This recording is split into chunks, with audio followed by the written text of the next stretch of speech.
আমি সুবহানাল্লাহ পড়মু কেনে বলে সুবহানাল্লাহ আল্লাহর প্রশংসা গাইলে আমার আল্লাহ যে মহা পবিত্র ইখানটা যখন আমি কই তখন আমার আল্লাহ কুশন খালি কুশন না আসমান জমিনের যত ফাঁক জায়গা আছে সমস্ত জায়গায় আল্লাহ নেকি দিয়ে ভরপুর করিয়া দিলে। কিন্তু প্রশ্ন হইল সুবহানাল্লাহ পড়তাম কোন সময়? মাত বুঝছই না।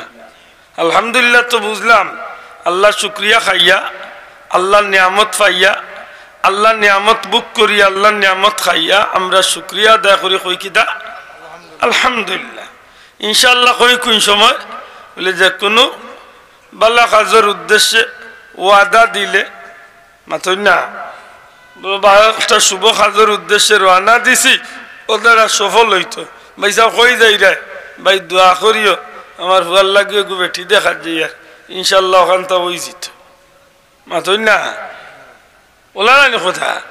মানে যে কোনো বালা কাজের একটা শুভ উদ্দেশ্যে আপনি ইনশাআল্লাহ সফল হওয়ার লাগি কিতা কইতাম সফল হওয়ার লাগি ইনশাআল্লাহ ব্যবহার করুন। মানে আল্লাহর উপরে চালিয়া দিম যে আল্লাহ চাইলে একটা তা ওইতো হোক ইনশাআল্লাহ। সুবহানাল্লাহ কোন সময় আমরা পড়ি বলে যে কোনো আশ্চর্য হওয়ার মতো কথা শুনলে যে কথা বিশ্বাসের জোকা নাই মাতকা যে বিষয়টা বিশ্বাসের মতো নাই যে একটা শুনলেও বিশ্বাস করা যায় না দেখলেও বিশ্বাস করা যায় না কেউ গফললেও বিশ্বাস করার মতো নাই, কিন্তু আমি এক মুসলমান হিসাবে আখতা আমার মনোহা নাই যে যদিও এখান বিশ্বাসের জোকার নাই কিন্তু আমার আল্লাহ চাইলে এখান করাইতা পারো।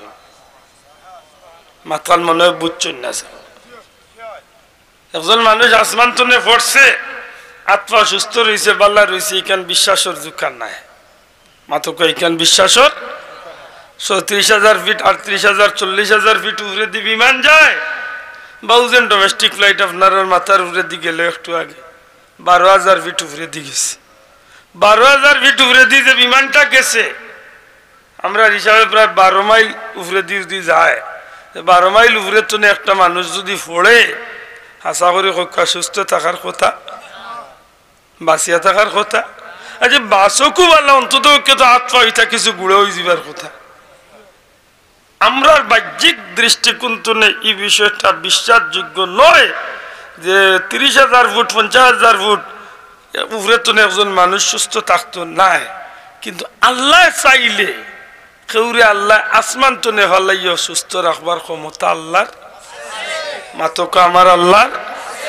এর প্রমাণ কিতা আমরা বাবার মা আদম হাওয়ারে যেন আল্লাহ জান্নাত তো নেভালাইছিলা বিমান রকেট দিয়ে ছাড়ছিলা মাত্রা নাই বিমান মান দিয়ে পাঠাইছিলেন না আল্লাহ জান্নাত তো নেইটা মারি ভালাই দিছে। হাসাবারি আদম আলাইহিসসালাম রামন একজোড়া লেংলো হয়েছিল বলে জি না জি না জি না। আদম আলাইহিসসালামের জীবনের মাঝে আনছেন আদম আলাইহিসসালাম পূর্ণ সুস্থ তো আসলা খালি সুস্থ নাই তাই শ্রীলঙ্কার জমিন তো ২০ বার পাওয়ে আটিয়া আল্লাহর বাড়ি মক্কাত গেছেন। বড় করে হকা সুবহানাল্লাহ। তাইলে ইকান দুনিয়ার মানুষের লাগি সম্ভব নাই ২০ মাইল উপরে তো নে পড়লে মানুষ সুস্থ থাকবার কথা নাই। আমার আল্লাহ চাইলে মাত্রা নাই আমার আল্লাহ চাইলে পারেননি ওইখান আমি কিতা কইতাম সুবহান জুড়ে কইতে ওইখান কইতাম কিতা মহা পবিত্র আল্লাহ নিষ্কলঙ্ক আল্লাহ পবিত্র জুড়ে কইন সুবহানাল্লাহ।